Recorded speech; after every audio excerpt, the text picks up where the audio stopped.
ఆత్మఫలముల్లో ప్రప్రథమైనటువంటి ఫలము ప్రేమ. అయితే క్రీస్తువారి ద్వారా దేవుని యందు విశ్వాసం ఉంచినటువంటి ప్రతి విశ్వాసి కూడా తమ ఆత్మీయ ఫలములు ఫలించాలి అన్నది దేవుడు వారి దగ్గర నుండి కోరుకుంటున్నటువంటి ఒక బలిష్టమైనటువంటి కోరిక. అయితే ప్రేమ అంటే ఏంటో మనం సవివరంగా తెలుసుకోకుండా ప్రేమ అనేటువంటి ఫలమును ఫలించలేము. ప్రేమ అంటే ఏంటి అనేటువంటి ఈ ప్రశ్నను కనుక మనం లోకం ఎదుట పెడితే, లోకంలో వారు కలిగి ఉన్నటువంటి లౌకికమైనటువంటి జ్ఞానాన్ని బట్టి కావచ్చు, లౌకికమైనటువంటి వాంఛలను బట్టి కావచ్చు, లౌకికమైనటువంటి వారి యొక్క మనస్థితిని బట్టి ప్రేమ అంటే భిన్నమైనటువంటి సమాధానాలు ఇచ్చేటటువంటి ప్రయత్నం చేస్తూ ఉంటారు. అయితే లోక సంబంధమైనటువంటి ప్రేమ దేవుణ్ణి ఏమాత్రం కూడా మహిమపరచలేదు.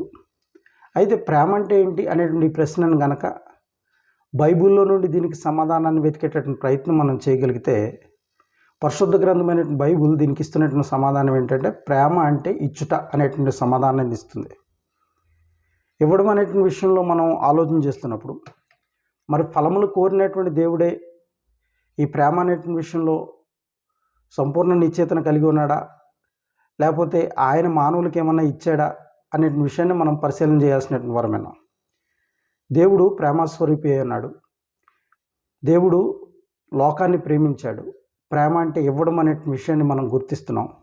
ఏమి ఇచ్చాడు అనే విషయాన్ని మనం ఆలోచన చేస్తున్నప్పుడు, లోకాన్ని ప్రేమించినటువంటి దేవుడు తన ప్రియకుమారుడైనటువంటి క్రీస్తుని లోకం కొరకు బలిగా ఇచ్చాడు అనే విషయాన్ని మనం గుర్తించాల్సినటువంటి వరమేనా. యోహాను సువార్త 3:16 మనం ఆలోచన చేస్తున్నప్పుడు, దేవుడు లోకం ఎంతో ప్రేమించాను, కాగా తన అద్వితీయ కుమారునిగా పుట్టిన వాని యందు విశ్వాసం ఉంచు ప్రతివాడును నశింపక నిత్యజీవం పొందినట్లు ఆయనను అనుగ్రహించాను. తన కుమారుని అనుగ్రహించడంలో ఒక ఉన్నతమైనటువంటి సంకల్పం దాగి ఉంది, ఒక ఉన్నతమైనటువంటి కార్యం ముడిపడి ఉంది. ఏంటి ఆ కార్యం అంటే, ఆయన లోకాన్ని ప్రేమించాడు అనేటువంటి ఉన్నతమైనటువంటి వాస్తవాన్ని మనం గుర్తించాల్సినటువంటి మనం. ప్రేమించినటువంటి కారణాన్ని బట్టి ఆయన లోకంలో ఏ ఒక్కడు నశించిపోకూడదని తన ప్రియకుమారుడైన క్రీస్తుని లోకం కొరకు అనుగ్రహించాడు. కాబట్టి ప్రేమ అంటే ఇవ్వడం. ఆ ప్రేమ స్వరూపి అయినటువంటి దేవుడు క్రీస్తుని మన కొరకు ఇచ్చాడు. ఆ తదుపరి మరి క్రీస్తు ఏం చేశాడు అనేటువంటి ప్రశ్న మనం వేసుకున్నప్పుడు, మరలా బైబిల్ ఇస్తున్నటువంటి సమాధానం ఏంటంటే, 1 యోహాను 3:16 ఈ విధమైనటువంటి రీతిలో మనకి దేవుని యొక్క వాక్యం వ్రాయబడి ఉన్నది. 3:16 ఆయన మన నిమిత్తము, ఆయన అంటే ప్రభువైనటువంటి యేసుక్రీస్తు మన నిమిత్తము తన ప్రాణమును పెట్టిన గనుక దీనివల్ల ప్రేమ ఎట్టిదని తెలుసుకుంటున్నాము. ప్రేమించినటువంటి క్రీస్తు మన కొరకు ప్రాణం పెట్టాడు, ప్రాణం ఇచ్చాడు.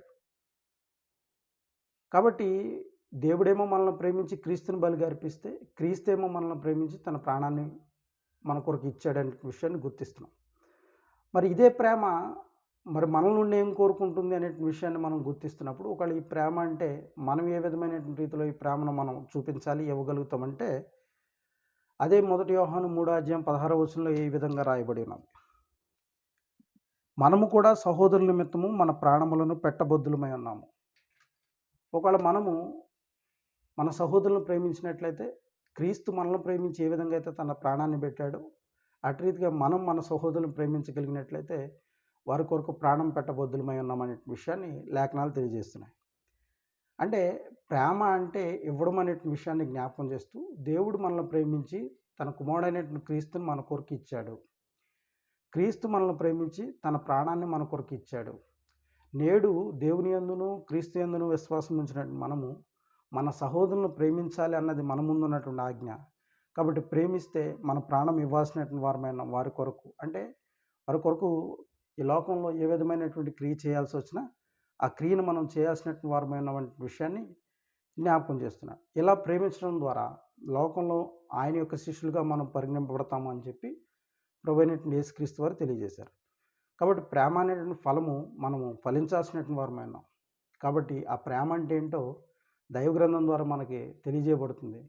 కాబట్టి ఆ విధమైనటువంటి రీతిలో మనందరం కూడా ఎదగడానికి, పురుకొల్పబడడానికి, ప్రోత్సహించబడడానికి వాక్యం ద్వారా తగు ప్రయత్నం మనం అందరం కూడా చేయడానికి ప్రయత్నం చేద్దాం. అందరికీ వందనాలు.